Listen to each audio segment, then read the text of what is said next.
Welcome to GoPocket. Now let's see how to pay in using GoPocket mobile app. After entering into the dashboard, on the bottom right corner, find the Settings tab. Click Funds. If you need to invest in NSE segment, add funds in equity slot. If you need to invest in MCX segment, swipe right and switch over to commodity slot and add funds there. Click Add Funds. Enter the amount you need to invest. Choose your payment method, either UPI or net banking. Let's see how to invest via UPI.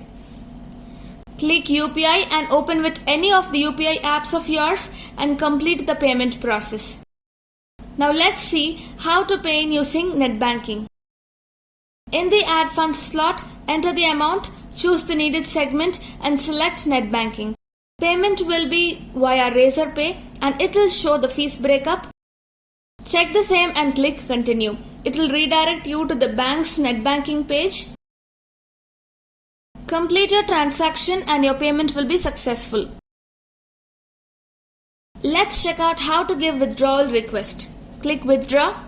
Enter the fund amount which you need to withdraw and choose from which segment you need to withdraw.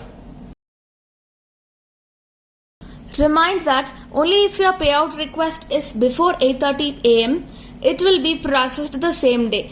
Requests made after 8:30 am will be processed only on the next trading day. Click Withdraw Funds. Your payment request will be processed. This is how you can pay in and pay out through GoPocket mobile app.